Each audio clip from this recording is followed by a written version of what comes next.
வலி இருக்குது, இந்த பகுதியில் வந்து வலி இருக்குது, இந்த பகுதியில் உள்ளவங்களுக்கு வலிக்கு வந்து நான் பொதுவாக வந்து இந்த மசில்ஸ், இந்த குவாட்ரிசெப்ஸ் மசில் சொல்லுவோம், அதாவது நீ ஜாயிண்ட் மசில்ஸ், இதில் வந்து நம்ம ஸ்ட்ரென்த் பண்ணி கொடுப்போம்.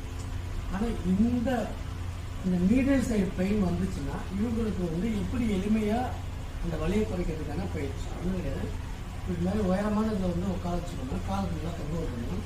தொங்க விட்ட பிறகு இந்த காலை வந்து இந்த கால் பாதத்தை தொட்டுட்டு இதில் தூங்க சொல்லணும், இது ரொட்டேட் பண்ண இது ரொட்டேட் பண்ணோம்னா 2 ஜாயிண்ட்டுக்குள்ள கேப் கொஞ்சம் கிடைக்கும். அது மட்டும் இல்லாமல் இந்த மீடியல் சைடு உள்ள, அதாவது இந்த சைடு உள்ள தசை நார்கள் மற்றும் ஜவ்வு வந்து டைட்டாக இருக்கும், அது வந்து ஸ்ட்ரெச் ஆகும். அப்போ லேட்டரல் சைடு, இந்த சைடு உள்ள தசை நார்கள் வந்து வீக்காக இருக்கும். அது மாதிரி பயிற்சிகளை தொடர்ந்து செஞ்சு பாருங்க. உடனடியாக உங்களுக்கு இந்த மீடியல் சைடு பெயின், அதாவது இந்த சைடு வலிக்கு முடிய வலி உடனடியாக உங்களுக்கு குறையும்.